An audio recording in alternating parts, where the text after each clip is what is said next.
أعوذ بالله من الشيطان الرجيم. بسم الله الرحمن الرحيم. الحمد لله. الحمد لله الصلاة والسلام على رسول الله. ربنا زدنا علما. رب اشرح لي صدري ويسر لي أمري واحلل عقدة من لساني يفقهوا قولي. يا فتاح، سبحانك لا علم لنا إلا ما علمتنا إنك أنت العليم الحكيم. யா அல்லாஹ், உன்னுடைய கருணை யா அல்லாஹ், உன்னுடைய கிருபை கொண்டு யா அல்லாஹ், நாங்கள் அனைவரும் உன்னுடைய வார்த்தையை, உன்னுடைய பேச்சை, உன்னுடைய கலாமை வாசிக்க, விளங்க, அதன்படி அமல் செய்ய, உன்னுடைய பொருத்தத்தை பெறுவதற்காக நாங்கள் அனைவரும் ஒன்று சேர்ந்திருக்கின்றோம் யா அல்லாஹ். எங்களிடம் இந்த அமலை நீ ஏற்றுக்கொள் யா அல்லாஹ். இதில் தப்புகள் தவறுகள் அறியாமையின் மூலம் வந்திருந்தால் யா அல்லாஹ் அதை மன்னித்து யா அல்லாஹ் எங்க அனைவருக்கும் உன்னுடைய பொருத்தத்தை கொடு யா அல்லாஹ். ஆமீன் ஆமீன் ஆமீன் யா ரப்பல் ஆலமீன். ஓகே, அல்ஹம்துலில்லாஹ். இன்னைக்கு நம்ம படிக்க இருக்கிறது பாத்தீங்கன்னா சூரா மாயிதா, உணவு. 5வது சூரா. 4 சூறாக்களை நம்ம பார்த்து முடிச்சிட்டோம். 5வது சூரா. இது மதீனாவுல இறங்கின சூறா தான். இதுல 120 வசனங்கள் இருக்குது. குர்ஆனின் 5வது அத்தியாயமான இந்த மாயிதா நபி ஸல்லல்லாஹு அலைஹி வஸல்லம் அவங்க மக்காவில இருந்து மதீனாவுக்கு போனது, ஹிஜ்ராவுக்கு சென்றதுக்கு பின்னாடி இறக்கப்பட்ட அத்தியாயம் அப்படின்னு சொல்லப்படுது. 120 வசனங்களை கொண்ட இந்த அத்தியாயத்துல இறை தூதர் ஈசா அலைஹிஸ்ஸலாத்து வஸ்ஸலாம் அவங்களுடைய தோழர்கள் வானத்திலிருந்து உணவை இறக்கி வைக்கிறபடி ரப்பு கிட்ட கேட்க சொல்லி சொல்றாங்க. அந்த நிகழ்வு இந்த சூறாவுல இடம்பெறதுனால இந்த அத்தியாயத்துல 112வது வசனத்துல மரியமுடைய மகன் ஈசா அலைஹிஸ்ஸலாம், நம்முடைய இறைவனால் எங்களுக்கு வானத்துல இருந்து ஒரு உணவு தட்டை இறக்கி தரலாமே, அது இயலுமா அப்படின்ட்டு அவர்கிட்ட அவங்களுடைய நெருங்கிய நண்பர்கள் கேட்டதுக்கு, நபியே நீ அந்த செய்தியை நினைச்சு பாருங்கன்னு அல்லாஹ் தஆலா சொல்றான். அந்த நிகழ்ச்சிக்கு முக்கியத்துவம் கொடுத்துதான் இந்த அத்தியாயத்துக்கு சூரா மாயிதான்ற பெயரிடப்படுது. இந்த சூரா மாயிதாங்கிறது உணவு வைக்கப்பட்டுள்ள ஒரு விரிப்பு அப்படிங்கிறது இதுக்கு மீனிங். உணவுக்கும் மாயிதான்னு தான் சொல்லலாம் அப்படிங்கிறத சொல்றாங்க. அப்ப வானத்திலிருந்து அதிகமான முறையில ஒரு உணவு வகைகள் இறக்கி வைக்க வேண்டும் அப்படிங்கிறத ஈசா அலைஹிஸ்ஸலாமுடைய நண்பர்களுடைய கோரிக்கையா இருந்தது. அதுதான் அல் மாயிதா, உணவு அப்படின்ற பொருள்ல மீனிங்ல சொல்லி காட்டுறாங்க. அது மட்டும் இல்லாம இந்த அத்தியாயத்துல அனுமதிக்கப்பட்ட கால்நடைகள்லாம் எது, தடை செய்யப்பட்ட இறைச்சி வகைகள்லாம் எது அப்படிங்கிறத பத்தியும் நம்ம பார்க்க போறோம். அது மட்டும் இல்லாம உழு செய்யறோம்ல, தொழுகைக்கு முன்னாடி, குர்ஆன் ஓதுறதுக்கு முன்னாடி, அமல்கள் செய்யறதுக்கு முன்னாடி, அந்த உழுவை பத்தியும், அதுக்கடுத்து தண்ணீர் கிடைக்காத நேரத்துல தயமம் ஆல்ரெடி நேத்து பார்த்தோம். இன்னைக்கும் அது சம்பந்தமா இதுலயும் இந்த சூறாவிலையும் வரப்போம். அதுக்கு அடுத்து துடக்கு, பெருந்துடக்கு, சிறு துடக்கு, குளிப்பு கடமையாகிறது, இதெல்லாம் இருக்கு பார்த்தீங்களா, அதை பத்தியும் இந்த சூறாவில வரப்போகுது. அதுக்கடுத்து ஹஜ் பத்தின கொஞ்சம் செய்தியும் இதுல இருக்கு. அடுத்து வேதக்காரர்கள், வேதம் கொடுக்கப்பட்டவங்க இருக்காங்கல்ல, அவங்கள பற்றிய செய்தி இருக்கு. அது எந்த சூறாவுல இல்ல, எல்லாத்துலயும் இருக்குங்கிற அளவுக்கு நிறைய இருக்கு. அப்புறம் இறைத்தூதர் ஈசா அலைஹிஸ்ஸலாம் அவங்கள பத்தியும், மூசா அலைஹிஸ்ஸலாம் அவங்கள பத்தியும் இதுல இருக்கிறதோட, ஈசா அலைஹிஸ்ஸலாம் கொலை குற்றம், அவங்க கொலை குற்றம் அந்த ஈசா அலைஹிஸ்ஸலாத்தை பத்தியும், கொலை குற்றம் இருக்குல்ல, அதாவது இறைத்தூதர் மூசா அலைஹிஸ்ஸலாத்தை பத்தி இந்த சூறாவுல பார்க்க போறோம். அப்புறம் ஈசா அலைஹிஸ்ஸலாம் பத்தியும் பார்க்க போறோம். அது அல்லாம கொலை குற்றத்தை பத்தி, ஒரு கொலை நடந்தா அதுக்குரிய குற்ற பரிகாரம் என்ன அப்படிங்கிற ஒரு தனியான சட்டம், அதுவும் திருடுறாங்கல்ல, திருட்டு குற்றம், அதுக்குரிய சட்டம், பயங்கரவாதமா நடந்துக்கிறாங்கல்ல, அப்ப பாருங்க, பயங்கரவாதத்தை ஒழிக்க வந்த மார்க்கம் இஸ்லாம். அப்ப அந்த பயங்கரவாதத்தை பத்தியும் இந்த சூறாவுல இருக்கும். அடுத்து சத்தியம் செய்யறாங்கல்ல, சத்தியமா நான் இதை செஞ்சேன், சத்தியமா நான் செய்யல அப்படிலாம் சொல்றாங்கல்ல, அந்த சத்தியத்தை பத்தியும் இந்த சூறாவுல இருக்கு. இது மாதிரி முக்கியமான விஷயங்கள் தொடர்பா இந்த சூறாவுல நிறைய வசனங்கள் இருக்கு. அதையெல்லாம் இப்ப நம்ம போய் பார்க்க போறோம். 120 வசனங்கள். அது மட்டும் இல்லாம இது தொகுக்கப்பட்ட வகையில 5வதா இருக்கு. சூரத்துல் ஃபாத்திஹா, சூரா அல் பக்ரா, அப்புறம் ஆல இம்ரான், சூரா நிசா, இப்ப சூரா மாயிதா, இப்படி 5வதா இருக்கா. ஆனா இறக்கப்பட்ட வரிசைன்னு ஒண்ணு இருக்குதுல்ல, வானத்துல இருந்து வகி வந்த வரிசை. அதுல பாத்தீங்கன்னா 112வது அத்தியாயமா தான் இது வருது. அதாவது சூரா ஃபத்ஹ், அந்த சூறாவுக்கு பிறகு அப்படிங்கிறத இங்க இமாம் இப்னு கஸீர் ரஹ்மத்துல்லாஹி கொடுக்குறாங்க. ஓகே, வாங்க போய் பார்க்கலாமா? இந்த சூரா மாயிதாவுல மதினால இறக்கப்பட்ட சூறா, 120 வசனங்கள் கொண்டது. இவ்வளோ செய்திகளும் இருக்கு.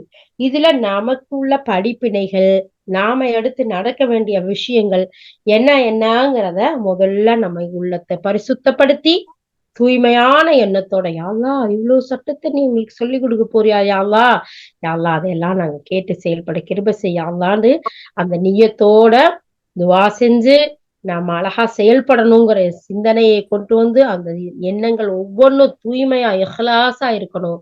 அதே மாதிரி கேட்ட விஷயத்தை என் குடும்பத்து மக்களுக்கும் மற்ற மக்களுக்கும் நான் சொல்லுவேங்கிற ஒரு எண்ணமும். இதோட நம்ம போகலாம் இன்ஷா அல்லாஹ்.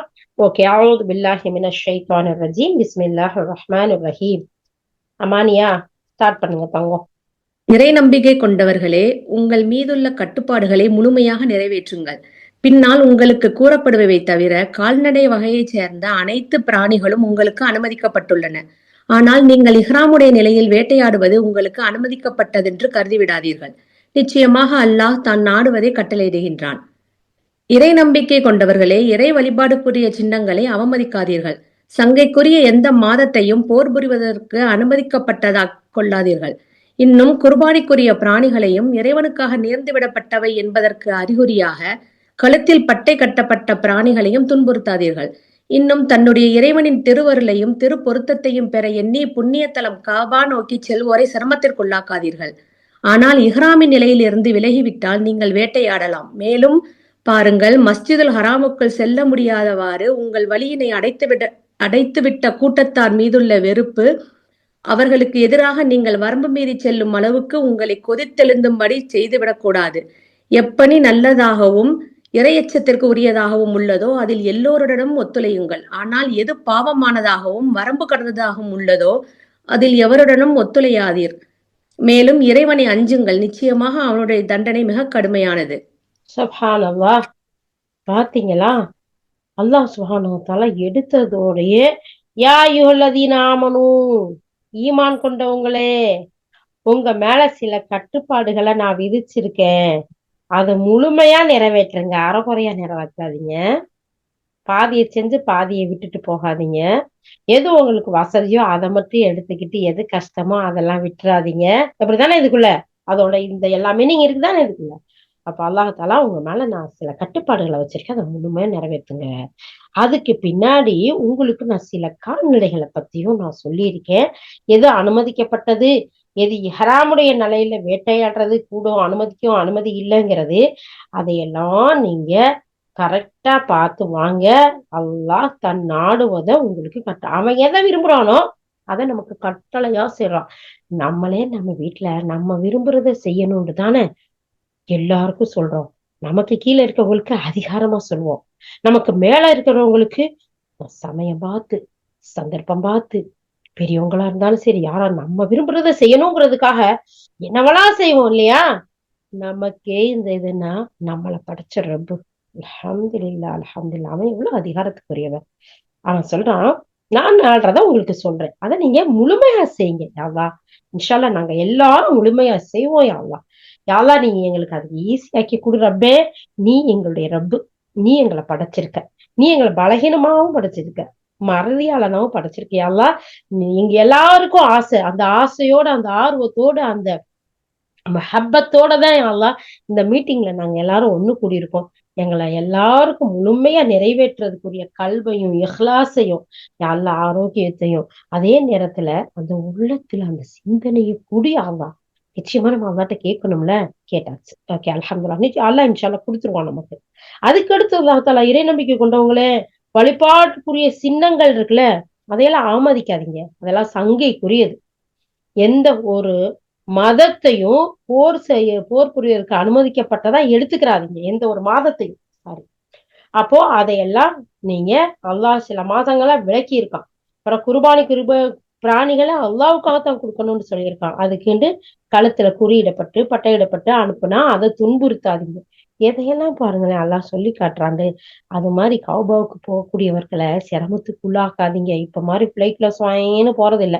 அப்ப எல்லாம் பாவம் கால்நடையா தண்ணி முதல் கொண்டு தூக்கிட்டு போகணும். ஏன்னா பாலைவனத்துல தண்ணி கிடைக்காது. இப்படி போடி இருக்கிற நேரத்துல ஆனா ஒரு சில நேரத்துல உங்களுக்கு போற வழியெல்லாம் அடைச்சு போக விடாம பண்ணப்போ உங்களுக்கு கோவம், அந்த கோவத்துல வரம்பு மீறி எதுவும் நடந்துடாதீங்க. சரியா? இதெல்லாம் சொல்லிட்டு அல்லாஹ் சொல்றான், யாரெல்லாம் ஒரு நல்ல விஷயத்துக்கு போறாங்களோ அவங்களோட ஒத்துழைப்பா இருந்துக்காங்க அப்படின்னு சொல்லிட்டு, எது பாவமானதோ அதுலயே நீங்க ஒத்துழைக்காதீங்க. ஆனா பாவமான விஷயத்துலதான் நிறைய ஒத்துழைப்பு கொடுக்கறத பாக்குறோம். அல்லாஹ் பாதுகாக்கணும். இந்த இடத்துல ஒரு லிஸ்ட் கேட்டீங்கன்னா நான் நிறைய லிஸ்ட் கொடுப்பேன். ஆனா அல்லாஹ் சுப்ஹானஹு வ தஆலா சொல்றான், நன்மையான விஷயத்துல ஒருத்தருக்கு ஒருத்தர் ஒத்துழைப்பு கொடுத்து இருங்க. ஆனா பாவமான விஷயம் இருக்குல்ல, ஒரு சிடியை வாங்கி, இப்ப எல்லாம் சிடியும் இல்ல ஒண்ணும் இல்ல, லிங்க் தான். இப்ப முதல்ல எல்லாம் சிடியை வாங்கி நான் பார்த்துட்டேன் நீயும் பாருன்னு கொடுப்பாங்க. லிங்க் ஒண்ணு அனுப்பியிருக்கேன் பாத்தியா, அந்த லிங்க்ல போய் பாரு. அல்லாஹ் நீ காப்பாத்துறப்பே. அப்போ இந்த மாதிரி பாவமான காரியத்துக்கு ஒத்துழைப்பு கொடுக்காதீங்க. அது தப்பு. அல்லாஹ்வை அஞ்சுங்க. நிச்சயமா அவனுடைய தண்டனை இருக்குல்ல, கடுமையானது. யாருக்காச்சும் ஃபார்வர்டு பண்றதுக்கு முன்னாடி நாம யோசிக்கணும், பண்ணலாமா வேணாமா. முடியுமான வரைக்கும் ஸ்டாப் பண்றது பெஸ்ட். நன்மையான விஷயத்துல தாராளமா பண்ணலாம். ஏன்னா நம்மளும் நன்மை செஞ்சு பிறரையும் அல்லாஹ் நன்மை செய்யவே சொல்லியிருக்கான்ல. அதனால ஓகேடா. அடுத்தது. இரத்த பிராணியும் இரத்தமும் பன்றி இறைச்சியும் இறைவனல்லாத மற்றவர் பெயர் கூறி அறுக்கப்பட்ட பிராணியும் கழுத்து நெரிக்கப்பட்டும் அடிபட்டும் உயரத்திலிருந்து வீழ்ந்தும் மோதப்பட்டும் இறந்த பிராணிகளும் உங்களுக்கு தடுக்கப்பட்டவையாகும். மேலும் கொடிய விலங்குகளால் கடித்து குதறப்பட்ட பிராணிகளும் தடுக்கப்பட்டவையாகும். எவற்றை உயிருடன் நீங்கள் அறுத்து விட்டீர்களோ அவற்றை தவிர. இன்னும் பலிபீடங்கள் மீது அறுக்கப்பட்ட பிராணியும் உங்களுக்கு தடை செய்யப்பட்டுள்ளது. குறிப்பாப்பதன் மூலம் விதிகளை நிர்ணயிப்பதும் உங்களுக்கு தடுக்கப்பட்டுள்ளது. இவை யாவும் பாவமான செயல்களாகும். இன்று உங்களுடைய தீன் வாழ்க்கை நெறி குறித்து நிராகரிப்போர் முற்றிலும் நிராசை அடைந்து விட்டிருக்கின்றனர். எனவே நீங்கள் அவர்களுக்கு அஞ்ச வேண்டாம், மாறாக எனக்கே அஞ்சுங்கள். இன்று உங்களுடைய தீனை உங்களுக்காக நான் முழுமையாக்கி விட்டேன். எனது அருட்கொடையையும் உங்கள் மீது நான் நிறைவு செய்து விட்டேன். இன்னும் உங்களுக்காக இஸ்லாத்தை உங்களுடைய தீன் வாழ்க்கை நெறியாக ஏற்றுக்கொண்டு விட்டேன். எனவே உங்கள் மீது விதிக்கப்பட்ட ஹலால் ஹராம் எனும் வரம்புகளை பேணி நடந்து வாருங்கள். ஆயினும் கடும் பசியினால் நிர்பந்திக்கப்பட்டு பாவம் செய்யும் நாட்டமின்றி ஒருவர் அவற்றில் ஏதாவது ஒன்றை புசித்து விட்டால் நிச்சயமாக அல்லாஹ் மிக மன்னிப்பவனாகவும் பெருங்கருணை உடையவனாகவும் இருக்கின்றான். அல்ஹம்துலில்லாஹ். இந்த வசனம் எவ்வளவு தெளிவானது, அழகானது. எதெல்லாம் நம்ம சாப்பிடணும், எதை சாப்பிடக்கூடாது, எது தடை செய்யப்பட்டது, எது ஹலாலாக்கப்பட்டது தெளிவா சொல்லிட்டாங்க. சொல்லிட்டு அல்லாஹால சொல்றான், பலி பீடங்கள்ல நறுக்கப்பட்டுச்சுல அறுக்கப்பட்டுச்சுல அல்லாஹ் அல்லாத பேர் சொல்லி கூட்டு, அதெல்லாம் உங்களுக்கு தடை செய்யப்பட்டது. அப்போ நம்ம மாற்று மத்ததுகள்ல சாப்பிடலாமா? சாப்பிடவே மாட்டோம், பட்டினி கூட கடந்துருவோம் இல்லையா? அப்போ இதெல்லாம் தடுக்கப்பட்டது. ஆனா இத சொல்லி முடிச்சுட்டு அல்லாஹ் சொல்றான் பாருங்க, உங்களுடைய தீன், உங்களுடைய வாழ்க்கை நெறி குறித்து மற்ற மக்கள் நிராசை அடைந்துட்டாங்க, நம்பிக்கை இழந்துட்டாங்க. இனிமேல் நீங்க அவங்களை அஞ்சாதீங்க, அல்லாவுக்கு மட்டும் அஞ்சுங்க. அல்லாஹ் உங்களுக்கு அனைத்தையும் அஞ்ச செய்வான். அல்லாஹ் சொல்லிட்டு சொல்றான், அல்யோம அக்மல்து லக்கும் தீனக்கும். பாத்தீங்களா? சுப்ஹானல்லாஹ். இன்றைய தினம் உங்களுக்கு உங்களுடைய மார்க்கத்தை நான் பூரணமாக்கி விட்டேன், பரிபூரணமாக்கி விட்டேன். என்னுடைய ரஹமத்தையும் உங்களுக்கு நியமத்தா கொடுத்துட்டேன். உங்களுடைய மார்க்கத்தை இஸ்லாம்னு நான் தேர்ந்தெடுத்துட்டேன். சுப்ஹானல்லாஹ். அல்லாஹ் தான் நமக்கு பேரு சூட்டி இந்த இஸ்லாத்தை நமக்கு கொடுத்துருக்கான் இல்லையா? நம்மளுடைய தீன, நம்முடைய மார்க்கத்தை நமக்கு அல்லாஹ் முழுமையாக்கிட்டான். இப்ப புதுசா உருவாக்குறதுக்கு இதுல எதுவுமே இல்லை. அதனாலதான் அல்லாஹ்வுடைய தூதர் ஸல்லல்லாஹு அலைஹி வஸல்லம் பின்னாடி சொன்னாங்க, இந்த தீன் முழுமை அடைஞ்சிருச்சு, இந்த மார்க்கத்தை இஸ்லாமா நமக்கு அல்லாஹ் தஆலா செலக்ட் பண்ணி நமக்கு கொடுத்துட்டாங்கலாம். அதனால இஸ்லாமியர்கள் முஸ்லிம்கள். அதனால நான் சொல்லாத எந்த ஒன்னையும் இனிமேல் செஞ்சிடாதீங்க. அப்படி புதுமையா செய்யக்கூடிய ஒவ்வொன்றும் வழிகேடு. அந்த வழிகேடுகள் ஒவ்வொன்றும் நரகத்துக்கு இட்டு சொல்லும். அதனாலதான் இந்த வசனங்களையும் இதுக்கு சம்பந்தமான ஹதீஸ்களை வச்சுதான் புதுமையான ஒண்ண நம்ம இந்த இஸ்லாத்துல மார்க்கத்துல உருவாக்க கூடாதுங்கிறத அறிஞர் பெருமக்கள் நமக்கு சொல்லிக்கிட்டே இருக்கிறாங்க. சரியா? இதை நம்ம ஞாபகம் வச்சுக்கணும். அதுக்கடுத்து அல்லாஹ் தஆலா ஹலால் ஹராம்ங்கிற வரம்ப பேணி நடந்துக்கங்க. ஆனா ஹலால் ஹராம் பேணுங்க, ஆனா கடுமையான பசியா இருக்கு, நிர்பந்தமான சூழ்நிலையா இருக்கு, அந்த நேரத்துல பாவம் செய்யக்கூடிய நோக்கம் இல்லாம அந்த பசியை போக்குறதுக்கு, அந்த உசிரை காப்பாத்திக்கிறதுக்கு நீங்க எதையாச்சும் சாப்பிட்டா அப்போ உங்களுக்கு பாவம் இல்லை. அல்லாஹ் மன்னிக்க கூடியவனா இருக்கான். சந்தர்ப்பம், சூழ்நிலை, உங்களுடைய நிலைமைகளை அறியக்கூடியவனா, உணரக்கூடியவனா, இரக்கமானவனா இருக்கான் அப்படிங்கறத அல்லாஹ் சொல்லி காட்டலாம். பாத்தீங்களா? நமக்கு வரையறைகளை சொல்லிட்டான். சொன்னாலும் நிர்பந்தம் வந்துருச்சு. ஒரு இடத்துல சங்கடம் ஆயி போச்சு, ஒண்ணும் கிடைக்கல, பசி, ஒண்ணும் பண்ண முடியல. அப்ப என்ன செய்ய முடியும்? வசதி இருக்கிறவங்களுக்கு பிரச்சனை இல்லை. ஆனா இல்லாதவங்க, அல்லாஹ் தாலா எல்லாத்தையும் கருத்துல கொண்டு அவனுடைய சட்டத்தையும் அவனுடைய கருணையையும் அவனுடைய விசாலமான மன்னிப்பையும் நமக்கு சொல்லி கொடுக்குறான். பாத்தீங்களா? அல்ஹம்துலில்லாஹ், அல்ஹம்துலில்லாஹ். அதனாலதான் அல்லாஹ்வுடைய ரசூல் ஒவ்வொரு பாங்குக்கு பின்னாடியும் அந்த துவாவுக்கு பின்னாடியும் ரதீத்து பில்லாஹி ரப்பா வபி இஸ்லாமி தீனா வபி முஹம்மதின் நபிய ரசூலா, நான் இந்த இஸ்லாத்தை நான் பொருந்திக்கிட்டேன், இந்த அல்லாஹுவை நான் பொருந்தி கொண்டேன், இந்த மார்க்கத்தை நான் பொருந்திக்கிட்டேங்கிற டிக்ளரேஷனை ஒரு நாளைக்கு 5 டைம்ஸ் சொல்ல சொல்லியிருக்கிறாங்க. அல்ஹம்துலில்லாஹ். அதுக்கு அழகான வசனம் இந்த வசனம். ஓகே, அடுத்தது படிங்க. மக்கள் எவை தங்களுக்கு அனுமதிக்கப்பட்டிருக்கின்றன என்று உம்மிடம் வினவுகின்றனர். நீர் கூறுவீராக, தூய்மையான அனைத்து பொருட்களும் உங்களுக்கு அனுமதிக்கப்பட்டிருக்கின்றன. மேலும் எந்த வேட்டை பிராணிகளும் நீங்கள் வேட்டையாட கற்றுத்தந்திருக்கின்றீர்களோ அல்லாஹ் உங்களுக்கு வழங்கிய அறிவை கொண்டு அவற்றுக்கு வேட்டையாட கற்று தந்திருக்கிறீர்கள். பிறகு அந்த வேட்டை பிராணிகள் உங்களுக்காக பிடித்து வைத்திருப்பவற்றை நீங்கள் உண்ணலாம். ஆயினும் அவற்றின் மீது அல்லாஹுவின் பெயரை உச்சரியுங்கள். இன்னும் அல்லாஹுவின் சட்டங்களுக்கு மாறு செய்ய அஞ்சுங்கள். நிச்சயமாக அல்லாஹ் கணக்கு கேட்பதில் மிக விரைவானவன். அப்போ இந்த வசனம் நமக்கு தெளிவானது. அல்லாஹாலா இது மட்டும்தான், இதை தவிர நீங்க எதையும் செய்யக்கூடாது. அல்லாஹ்வுடைய பேர் சொல்லாம எந்த ஒன்னையும் நீங்க செய்யாதீங்க. அறுக்கப்பட்டதையும் அந்த அந்த வேட்டையாடின பிராணியை நீங்க அனுப்பும் போகும்போது பிஸ்மில்லா சொல்லி அனுப்புங்க.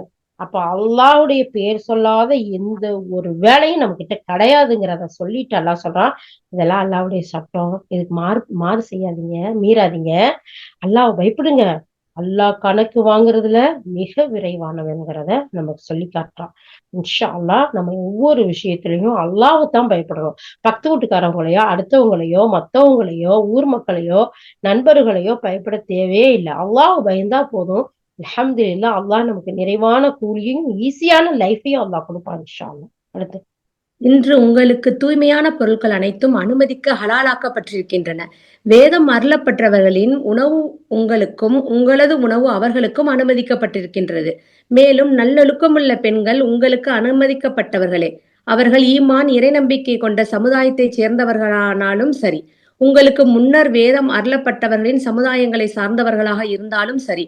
ஆனால் அவர்களுக்குரிய மகரை கொடுத்து அவர்களை திருமணம் செய்து அவர்களின் பாதுகாவலர்களாய் நீங்கள் திகழ வேண்டுமே தவிர அவர்களுடன் விபச்சாரத்திலோ கள்ளக்காதலிலோ ஈடுபடக்கூடாது. மேலும் எவன் ஈமானின் வழியில் செல்ல மறுக்கின்றானோ அவனது வாழ்வின் அனைத்து செயல்களும் வீணாகிவிடும். மேலும் அவன் மறுமையின் பேரிழப்புக்கு ஆளாவான். சுப்ஹானல்லாஹ். எவ்வளவு தெளிவான வசனம் பாத்தீங்களா? அல்லாஹாலா தூய்மையானது எல்லாமே உங்களுக்கு அனுமதிக்கப்பட்டது. ஆனா அந்த அதாவது வேதம் கொடுக்கப்பட்டவங்களும் ஹலாலான முறையில தான் சாப்பிடுவாங்க. அதுவும் உங்களுக்கு அனுமதிக்கப்பட்டது. நல்ல ஒழுக்கம் உள்ள பெண்கள் உங்களுக்கு அனுமதிக்கப்பட்டாங்க. ஒழுக்கமா அப்ப இதுக்கு ரைட் ஆப்போசிட் என்ன? ஒழுக்க கட்டவங்க கிடையாது. ஒழுக்கம் கட்டவங்கள ஒரு நாள் நீங்க நேசிச்சிடாதீங்க. உங்களுக்கு அவங்க அனுமதிக்கப்பட்டவங்க இல்லைங்கிறத சொல்லாம அல்லாஹ் சுப்ஹானஹு வ தஆலா சொல்றான். அதே மாதிரி ஈமான் கொண்ட மக்களா இருக்குது. அந்த ஈமான் கொண்ட சமுதாயமும் சரி, வேதம் கொடுக்கப்பட்டவர்கள்லயும் உங்களுக்கு அனுமதிக்கப்பட்டிருக்கு. அப்ப நம்ம பொண்ணு அங்க கொடுக்கலாமாண்டா? கூடாது. அங்க இருந்து அந்த ஈமான பார்த்து டெஸ்ட் பண்ணி நம்ம திருமணம் முடிச்சுக்கலாம். அதே மாதிரி அவங்களுக்குரிய மகரை கொடுத்துடணும். சும்மா ஏமாத்தி விபச்சாரத்துல ஈடுபடவோ கெட்ட நடத்தைகள்ல ஈடுபடவோ கூடாது. அது மறுக்கப்பட்டது. அல்லாஹ் எல்லா செயல்களையும் சொல்லி காட்டிட்டான். ஈமானுக்கு பின்னாடி யார் மாறு செய்யறாங்களோ அவங்களுடைய அத்தனை செயலும் வீணா போயிடும். அது மட்டும் இல்ல, வீணா போயிட்டு இந்த துனியாவோட முடிஞ்சுட்டா பரவாயில்ல, மறுமைன்னு ஒண்ணு இருக்கே, அங்க மிகப்பெரிய இழப்பு இருக்குங்கிறத அல்லாஹ் தஆலா சொல்றான். அப்ப பாருங்க, நம்ம பிள்ளைங்களுக்கு திருமணம் முடிக்கையில எதையெல்லாம் பார்க்கணும் அல்லாஹ் சுப்ஹானஹு வ தஆலாவே நமக்கு சொல்லி கொடுக்குறான். இதெல்லாம் நம்ம ஒவ்வொன்றா நோட் பண்ணி வச்சுக்கிட்டு வரணும். இறை நம்பிக்கை, இறை எச்சத்தின் அடிப்படையில தான் நம்ம பிள்ளைங்களுக்கு திருமணத்தை நம்ம பார்க்கணும். அப்படி இல்லாம காசையோ, பணத்தையோ, அழகையோ, பதவியோ, பட்டத்தையோ பார்த்தோம்னா பார்க்க கூடாதுன்னு இல்ல. அந்த இது எல்லாத்துக்கும் அடிப்படை ஈமான் தான். அதுக்கடுத்து மத்தது. சரியா? ஓகேடா, அடுத்தது. இறை நம்பிக்கை கொண்டவர்களே, தொழுகைக்காக செல்லும் போது உங்கள் முகங்களையும் முழங்கைகள் வரை உங்களுடைய கைகளையும் கழுவிக் கொள்ளுங்கள். இன்னும் உங்களுடைய தலைகளை நீரால் தடவிக்கொள்ளுங்கள். மேலும் உங்கள் கால்களை 2 கணுக்கால்கள் வரை கழுவிக்கொள்ளுங்கள். மேலும் நீங்கள் ஜுனூபாலியாக இருந்தால் குளித்து துப்புரவாகி விடுங்கள். ஆனால் நீங்கள் நோயாளிகளாகவோ பயணத்திலோ இருந்தால், அல்லது உங்களில் எவரேனும் மலஜலம் கழித்து விட்டு வந்திருந்தால், அல்லது பெண்களை தீண்டி இருந்தால், தண்ணீர் கிடைக்காத போது தூய்மையான மண்ணை பயன்படுத்துங்கள். அதில் உங்கள் கைகளை பதித்து முகங்களிலும் கைகளிலும் தடவிக்கொள்ளுங்கள். உங்கள் வாழ்க்கையில் எந்த சிரமத்தையும் உண்டு பண்ண அல்லாஹ் விரும்பவில்லை. ஆயினும் உங்களை தூய்மை செய்யவும் உங்கள் மீது தனது அருட்பேற்றை நிறைவு செய்யவுமே அவன் விரும்புகிறான். இதனால் நீங்கள் நன்றி செலுத்தக்கூடியவர்களாய் திகழக்கூடும். சுப்ஹானல்லாஹ். அல்லாஹ் தன்னுடைய சட்டங்களை அன்றாட வாழ்க்கையில நம்ம எடுத்து நடக்க வேண்டிய விஷயங்களை சொல்லி கொடுக்குறோம். இந்த இடத்துல ஈமான் கொண்டவங்களை பார்த்துதான். ஏன்னா ஈமான் கொண்டவங்க தான் இந்த நல்ல அமல் செய்ய முடியும். அதைத்தான் அவங்க கபூல் செய்வான், மற்றவங்களுக்கு இல்லை.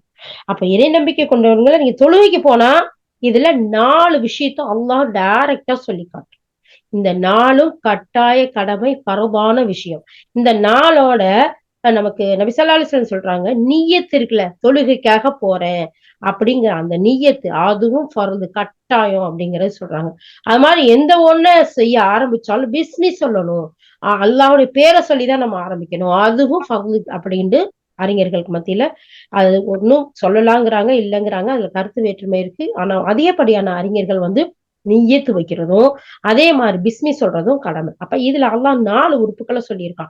கையை கழுவணும், முகத்தை கழுவணும், தலையை தடவணும், காலை கழுவணும். இது கட்டாயம் ஒழுவோடைய ஃபர்து. அதோட பிஸ்மியும் நிய்யத்தையும் சேர்த்தா 6. அப்ப ஒழுவின் ஃபர்லு எத்தனைங்கிறது நமக்கு தெரிஞ்சிருக்கணும். மற்ற வாய் கொப்பளிக்கிறது, மூக்கு சுத்தம் செய்யறது, மிஸ்வாக் செய்யறது, முன்கையை தனியா கழுவிக்கிறது, இதுகெல்லாம் இந்த காதுக்கு தடவி நம்ம துடைக்கிறோம். அந்த இதெல்லாம் சுன்னா. நபி ஸல்லல்லாஹு அலைஹி வஸல்லம் அதான் அவங்களுடைய ஹதீஸ்ல சொல்லியிருக்காங்க. அப்ப ஒழுவின் ஃபர்லு எது, சுன்னா எது, வாஜிபு எது, எது விரும்பக்கூடியது, எல்லாத்தையும் நம்ம படிச்சு வச்சிருக்கணும். ஏன்னா இது கண்டிப்பா அன்றாட வாழ்க்கைக்கு தேவையானது. 5 நேரமும் நம்மள அல்லாஹ் சுப்ஹானஹு வ தஆலா தொழுக சொல்லியிருக்கான் அதுக்கு. அப்போ அதான் அல்லாஹ் தஆலா சொல்லிட்டு இந்த மாதிரி நேரத்திலயோ, இப்படி ஒழு செய்யற நேரத்திலயோ, இல்ல உங்களுக்கு ஹைலுடைய நேரமா இருக்கு, இல்ல நிபாசுடைய நேரமா இருக்கு, அது சுத்தமாகறதுக்கு இருக்கு, இல்ல கணவன் மனைவி ஒண்ணு சேர்ந்துட்டு குளிக்க வேண்டிய ஒரு நேரம் இருக்கு, அல்லது நம்ம டாய்லெட் பாத்ரூம் போயிட்டு சுத்தம் செய்ய வேண்டியது இருக்கு. இந்த மாதிரியான நேரத்துல உங்களுக்கு தண்ணி கிடைக்கல, இல்ல பயணத்துல இருக்கீங்க, உங்களுக்கு இந்த இதுக்கெல்லாம் கிளீன் பண்றதுக்கு தண்ணி கிடைக்கலன்னா தயம் செஞ்சுக்கோங்க. அப்படி தயமம் நீங்க செய்யணும்னா எப்படி செய்யணும் அப்படின்னு பாத்தீங்கன்னா, சுத்தமான மண்ணு, அதுல 2 கையையும் உள்ளங்கைய அப்படியே அடிச்சு 2 கை பின்னாடி வச்சு நல்லா தட்டிட்டு புறங்கையால முகத்தை தடவிக்கங்க. பிஸ்மி சொல்லித்தான் எல்லாமே. நீயத்து கண்டிப்பா தயமம்னாலும் நீயத்து இருக்கணும், முழு நாள் நீயத்து இருக்கணும். அப்ப நீயத்து தயமம் செய்ய போறேங்கிற உள்ளத்துல நீயத்தோட கைய 2யும் மண்ணுல பிஸ்மி சொல்லி அடிச்சு புறங்கையால தட்டிட்டு அந்த 2 கையையும் உள்ளங்கையில முகத்தை ஃபுல்லா தடவி முன்னாடி இருக்க 2 கையையும் தடவிக்கிறது. இதுதான் தயமம். இது செஞ்சா போதுமானது. இப்போ இது எப்பெல்லாம் செய்யணும்? தண்ணி கிடைக்காதப்ப, பயணத்துல இருக்கிறப்போ, இல்ல ஏதாச்சும் நோய்வாய்ப்பட்டு நமக்கு அதை யூஸ் பண்ண முடியல, நம்மளுடைய நோய் அதிகரிச்சோம் அப்படிங்கிறப்ப இது மட்டும் செஞ்சா போதுமா? அப்ப குளிக்க தேவையில்லையா? குளிக்கத்தான் செய்யணும். குளிச்சா மௌத்தா போயிருவாங்க.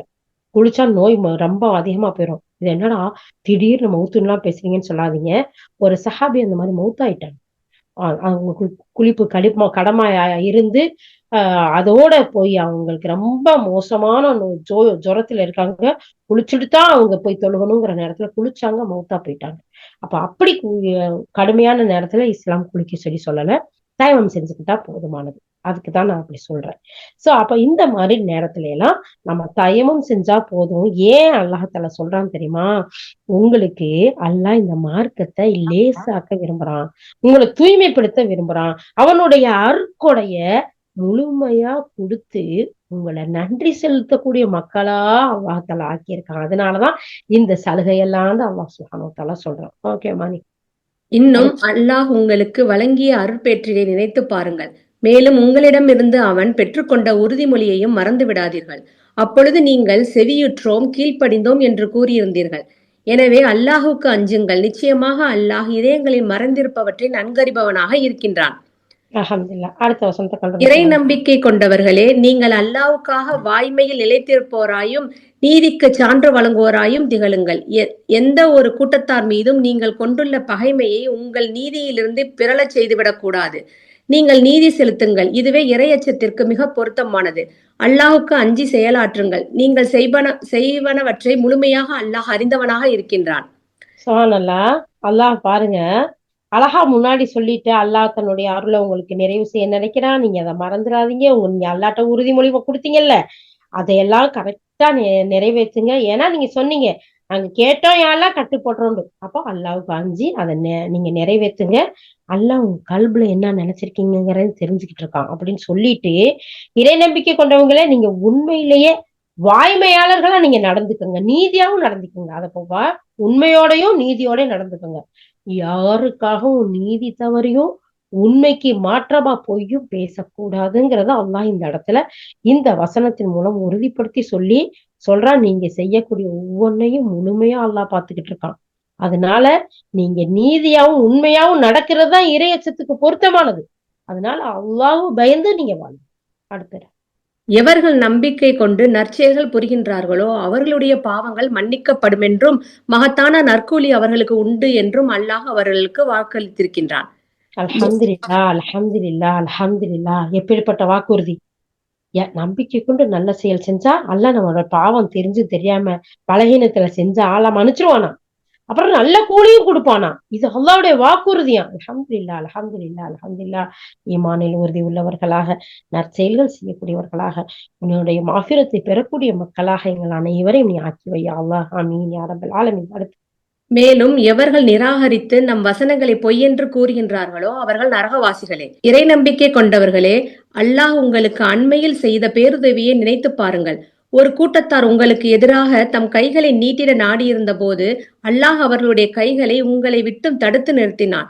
அல்லாஹுக்கு அஞ்சிய வண்ணம் வாழுங்கள். நம்பிக்கை கொண்டவர்கள் அல்லாஹுவையே முழுமையாக சார்ந்து நிற்க வேண்டும். இஸ்ராயேலின் வழித்தோன்றர்களிடம் அல்லாஹ் வலுவான உறுதிமொழி வாங்கியிருந்தான். மேலும் அவர்களில் 12 பேரை கண்காணிப்பாளராக நியமித்திருந்தான். இன்னும் அல்லாஹ் அவர்களிடம் கூறினான், திண்ணமாக நான் உங்களுடன் இருக்கிறேன். நீங்கள் தொழுகையை நிலைநிறுத்தியும் ஜக்காத்தை அளித்தும் என்னுடைய தூதர்களை ஏற்று அவர்களுக்கு உதவி புரிந்தும் உங்களுடைய இறைவனுக்கு அழகிய கடன் அளித்தும் வந்தீர்களாயின் திண்ணமாக நான் உங்களுடைய தீமைகளை போக்கி விடுவேன். மேலும் கீழே ஆறுகள் ஓடிக்கொண்டிருக்கும் சுவன பூங்காக்களில் உங்களை நிலைவிப்பேன். ஆனால் இதன் பின்னரும் உங்களில் எவரேனும் நிராகரிப்பு போக்கை மேற்கொண்டால் நிச்சயமாக அவர் சவாஉஸ் சபீலை ராஜபாட்டையை விட்டு பிறழ்ந்தவராவார். பிறகு அவர்கள் தாம் செய்த வாக்குறுதியை முறித்ததற்காக நாமும் அவர்களை நமது அருளிலிருந்து தூர எறிந்து விட்டோம். மேலும் அவர்களுடைய நெஞ்சங்களை இறுக செய்து விட்டோம். இப்பொழுது அவர்களுடைய நிலை என்னவெனில், வேத வாக்குகளை அவற்றின் இடங்களிலிருந்து புரட்டியும் திரித்தும் விதவிதமாய் பொருள் கொள்கின்றனர். இன்னும் அவர்களுக்கு அறிவுறுத்தப்பட்ட உயர் அறிவுரைகளில் பெரும்பாலானவற்றை மறந்தே போயினர்.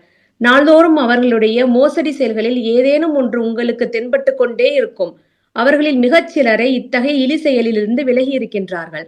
அவர்கள் இவ்வளவு மோசமான நிலைக்கு இறங்கி வந்த பின் அவர்கள் எத்தகைய குறும்புத்தனங்கள் புரிந்தாலும் அவை எதிர்பார்க்கப்பட்டவைதாம். எனவே அவர்களை மன்னித்து விடுங்கள். அவர்களின் தவறான செயல்களை பொருட்படுத்தாதீர்கள். நன்னடத்தையை மேற்கொள்பவர்களையே திண்ணமாக அல்லாஹ் நேசிக்கிறான். ஓகே, அல்ஹம்துலில்லாஹ்.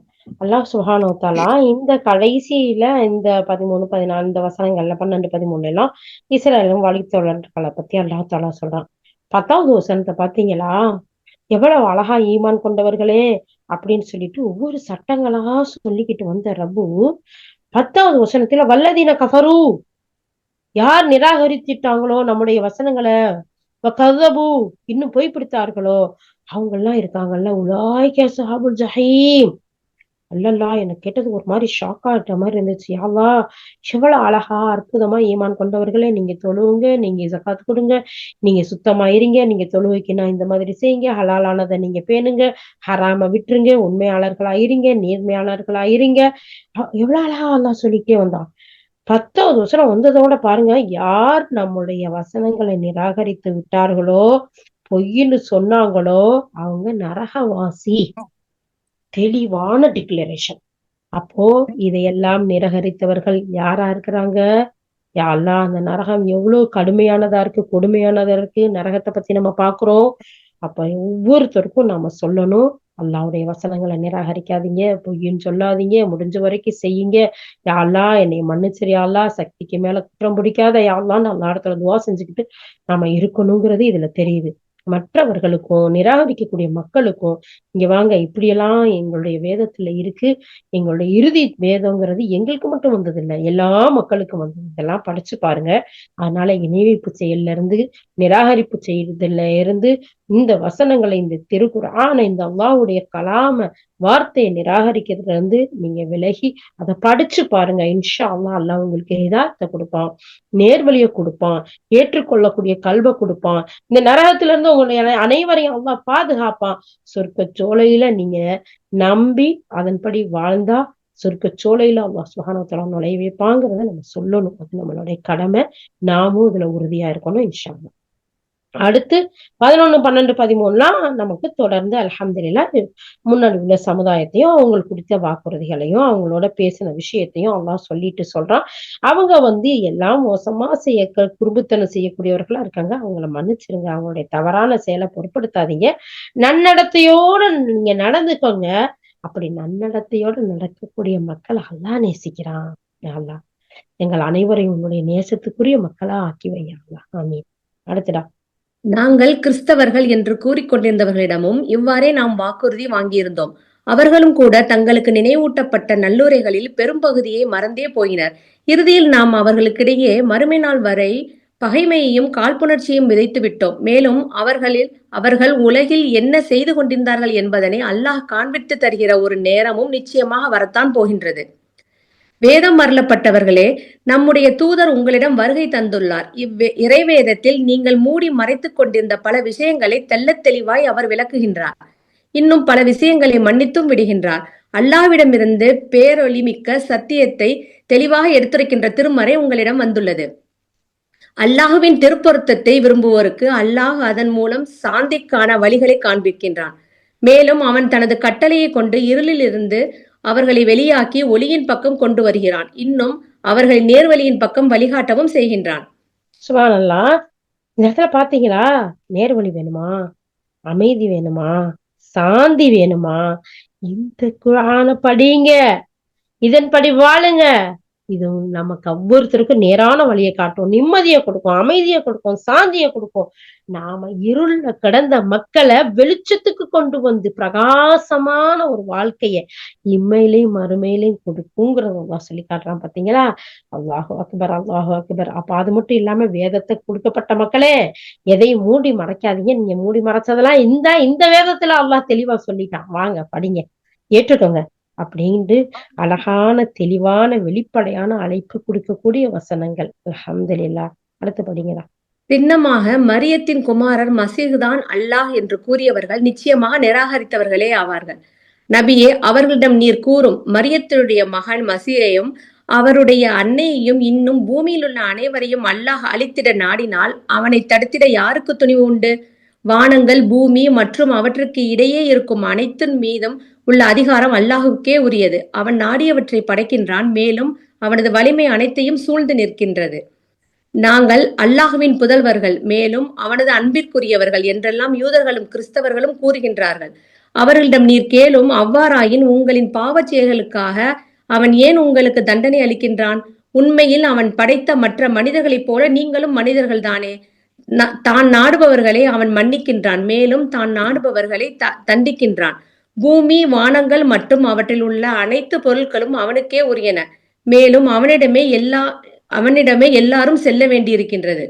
சுப்ஹானல்லாஹ். எவ்வளவு அழகான பேச்சு. அவங்களுடைய அழகான அந்த அந்த அவங்க பேசக்கூடிய ஒவ்வொன்றுக்கும் மறுமொழி, பதில், ஆன்சர். நீங்க அல்லாஹ்வுக்கு விருப்பமான பிள்ளைங்க, நேசத்துக்குரியவங்கன்னு சொல்றீங்கல்ல, அப்புறம் பாவம் செய்றீங்க, அப்புறம் அல்லாஹ் உங்களை தண்டிக்கிறான். நீங்களும் எல்லாரும் மாதிரி மனிதர்கள் தான். அல்லாஹ் நாடுறவங்களுக்கு நேர்வழியை கொடுத்து மன்னிக்கிறான், அல்லாஹ் நாடுகிறவர்களை வழிகேட்டுல விட்டு தண்டிக்கிறான். அதனால எல்லா அதிகாரமும் அவங்கிட்ட இருக்கு. அவ்வளவு பேரும் அவன்கிட்ட தான் போகும். அது தெரிஞ்சுக்கோங்க. நீங்க அப்படியெல்லாம் வேற வசனத்துல அல்லாஹ் கேட்பான். அப்படின்னு சொன்னா ஏன் நீங்க நியாயம் இல்லாம நபிமார்களை கொலை பண்றீங்க? ஏன் வரம்பு மீறி நடக்கிறீங்கன்னு அல்லாஹ் கேட்பான். பாருங்க, அல்லாஹ்வுடைய நேசம் அவங்களுக்கு இருக்குன்னு தெரியுது. ஆனாலும் மாறு செய்ய துணிஞ்ச மக்களா இருக்கிறாங்க. அல்லாஹ் தான் பாதுகாக்கணும். ஓகேடா, அடுத்து. வேதம் அருளப்பட்டவர்களே, தூதர்களின் வருகை தொடர் சிறிது காலம் வரை நின்று போயிருந்த சமயத்தில் எம்முடைய இந்த தூதர் உங்களிடம் வந்துள்ளார். மேலும் இறைநெறியின் தெளிவான அறிவுரைகளை உங்களுக்கு கற்றுத்தந்து கொண்டிருக்கின்றார். எதற்காகவெனில் நற்செய்தி கூறக்கூடிய, அச்சமூட்டி எச்சரிக்கை செய்யக்கூடிய எவரும் எங்களிடம் வரவில்லையே என்று நீங்கள் கூறாமல் இருப்பதற்காக. இதோ பாருங்கள், இப்போது நற்செய்தி கூறுபவரும் அச்சமூட்டி எச்சரிக்கை செய்பவரும் உங்களிடம் வந்துவிட்டார். மேலும் அல்லாஹ் யாவற்றின் மீது பேராற்றல் உள்ளவனாக இருக்கின்றான். சுப்ஹானல்லாஹ். நீங்க என்கிட்ட வந்து சாக்கு போக்கு சொல்லக்கூடாது.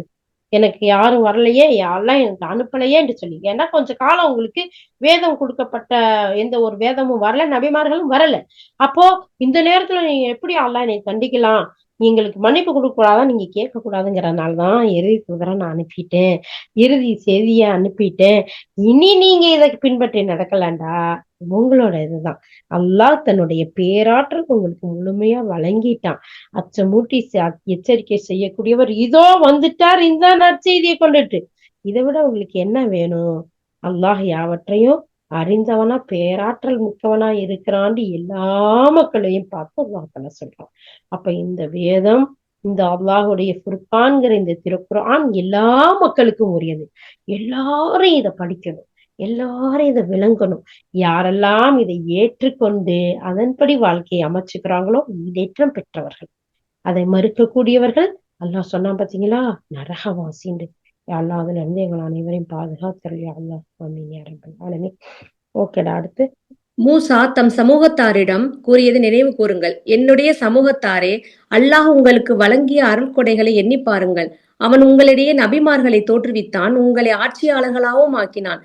மேலும் உலக மக்களில் எவருக்கும் வழங்கப்படாதவற்றையெல்லாம் உங்களுக்கு வழங்கினான். என் சமூகத்தாரே, உங்களுக்காகவே அல்லாஹ் விதித்துவிட்ட தூய பூமியில் நுழைந்து விடுங்கள். இன்னும் புறங்காட்டி ஓடாதீர்கள். நீங்கள் அவ்வாறு செய்தால் பேரிழப்பிற்கு ஆளாவீர்கள். அதற்கவர்கள், மூசாவே, அப்பூமியில் மிக்க வலிமை வாய்ந்தவர்கள் இருக்கின்றார்கள். அதிலிருந்து அவர்கள் வெளியேறாத வரை நாங்கள் அங்கு செல்லவே மாட்டோம். ஆயினும் அவர்கள் அதிலிருந்து வெளியேறிவிட்டால் நிச்சயமாக நாங்கள் நுழைய தயாராக உள்ளோம் என்று பதில் தந்தார்கள்.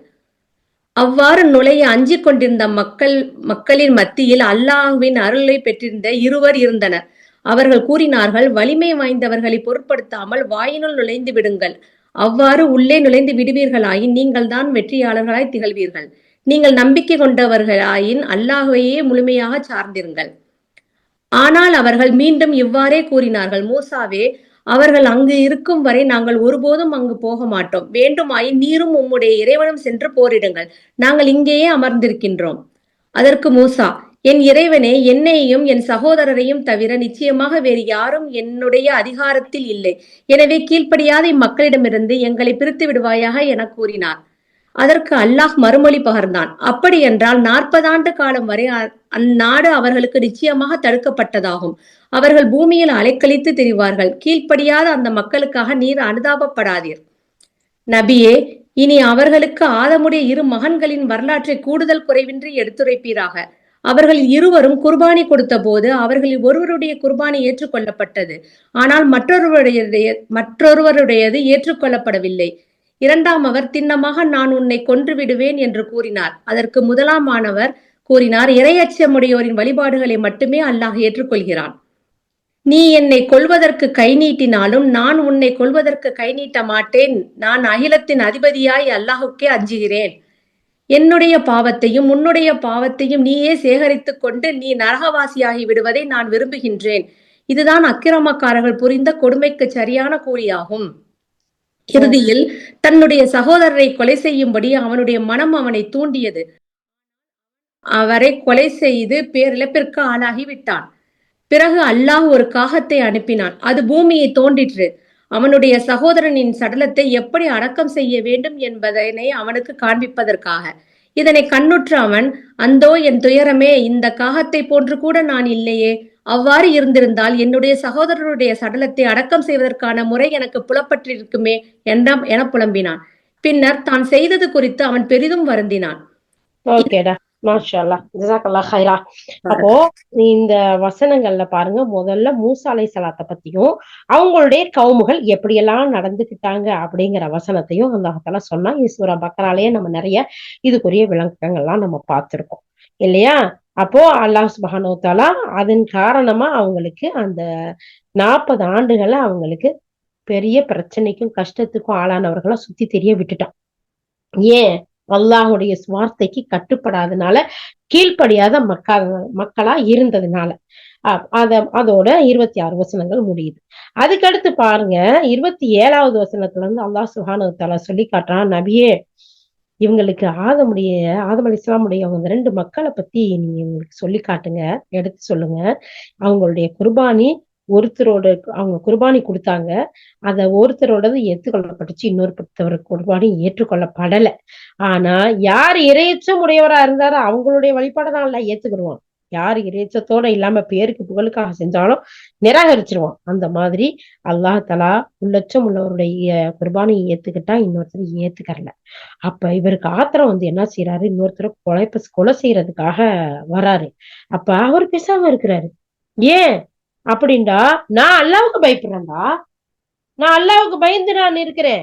நான் அல்லாவுக்காக குர்பானி கொடுக்கணும்னு சொன்னா அது மாதிரி கொடுத்தோம். நீ அல்லாஹ் என்னோடதை ஏத்துக்கிட்டா உனது ஏத்துக்கிறாட்டி அதுக்கு நான் என்ன செய்ய முடியும்? நீ என்னை கொலை பண்ணேன்டா அப்படின்னு சொல்லிட்டு இவன் திருப்பி கொலை பண்ணல.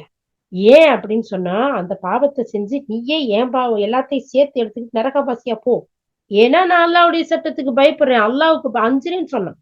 அப்படி சொன்னதுனால அந்த கொடுமை புரிந்து அந்த அந்த பையன் மகன் என்ன செஞ்சான், இன்னொரு சகோதரன் இவரை கொலை பண்ணிட்டான். கொலை பண்ணிட்டு அப்புறமா என்ன செய்யறான், எப்படிடா இவர் அடக்கம் பண்றதுன்னு அது கூட தெரியல. அப்படி புலம்பிக்கிட்டு நிக்கையில ஒரு காகத்தை அல்லாஹ் அனுப்புறான். அது வந்து மண்ணை தோண்டி அதுக்குள்ள இன்னொன்னு போட்டு புதைக்குது.